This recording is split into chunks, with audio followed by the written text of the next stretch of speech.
All right, it's Monday morning now, and I need to find out from you what your intention is with regard to whether you are going to testify in this case. You have been granted immunity so that the privilege of self-incrimination is no longer relevant because the state can't use anything that you might say in answer to their questions or any other questions against you. And you have been instructed with the benefit of counsel as to the consequences if you don't testify. So I'm asking you now what your intention is. May I speak? You can answer my question, please. And so you're under subpoena. The state intends to question you. Are you going to answer any of those questions? Are you going to testify in this case? Well, Your Honor, I've been pressured from the get-go. You know what I mean? Like, even when I went to the meeting with Glanville, I have told him over and over and over and over. You know what I mean? This is on my conscience. I got to keep distracting myself every day because I'm being dragged down to here because of lies that I done told. I'm tired of y'all bothering me. Okay, well, I'm sorry that you're tired of being bothered, but you're under subpoena. It's a valid court order. So your decision at this point is, yes, I will abide by the subpoena and testify, or no, I will not abide by the subpoena and the immunity order, and I will be held in contempt for my refusal and put in jail. So which is your decision? But I did the time for all my crimes that I was caught for. Sure, this would not be any kind of punishment for any crimes you may or may not have committed. This would be that you have been ordered by a court to testify, and if you refuse to testify, you're held in contempt. You're saying, I refuse to listen to the court's order and obey it. And it is not a punishment, it is an incentive to have you change your mind and obey the court order. So which is your decision?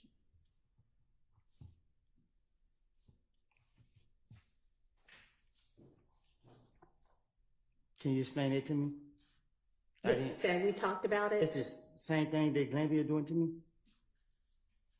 It is the same order that is still in control. You have a subpoena for your testimony. That is a court order. You also have a court order that says anything that you say can't be used against you other than if you get on the stand and lie and it amounts to perjury, you can be charged with that or with false statements.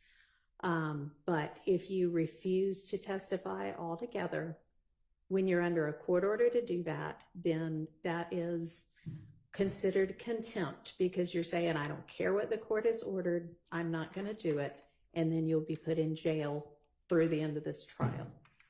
Or until you decide, you know what, I think I will testify after all. So let me, Your Honor, I'm telling you to your face, you just said that something about it, they can lock me up for lying. I'm telling you to your face, that's all I do. And you're telling me that they can lock me up if I lie. But if I sit here and testify, so the E-way going to jail. No, not with regard to anything that you might testify to that might otherwise admit to a crime or admit to your involvement in a crime. That's what the immunity order does. And I'm sure Mr. Melnick has explained this to you, and I know I've explained it previously, but none of that is going to result in you being put in jail because they cannot use that evidence against you to prove any of those crimes that you might incriminate yourself about.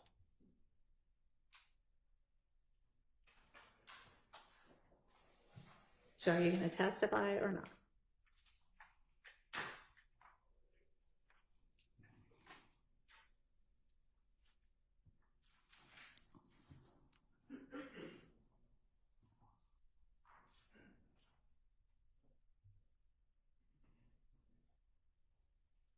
Do you want to talk to Mr. Melnick again?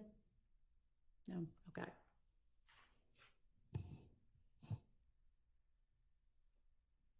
All right. Okay. All right. Thank you.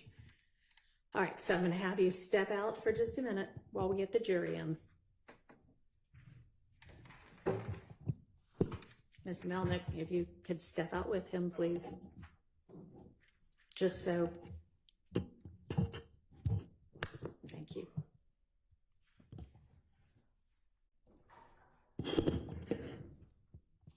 Yes, ma'am. I am. I was gonna see if anybody had anything to say first. Your Honor, I'm going to renew my motion for a mistrial based on coercion by Judge Glanville. This is based on the fact that Mr. Copeland, having now been properly instructed that he would only be incarcerated until the end of trial versus his instruction previously that he would be incarcerated forever. He's now deciding to testify. I think at this point, it demonstrates the coercion by Judge Glanville, so I'd like you to reconsider that. All right. I don't think it just demonstrates anything of the sort. I think it demonstrates that he's now been properly advised and he's making a decision anew. Thank you. Overruled. Yes. Housekeeping matter. Is the Harvey rule still under your guidance? Still in effect? Okay. Yes, it is. Thank you. Okay. And so I'm going to have the jury out. I'm going to give them the 3 instructions that we just discussed. Then we'll have Mr. Copeland in. I'd like him resworn, and then you can pick up from whatever you want to do post 3 p.m. June 12th.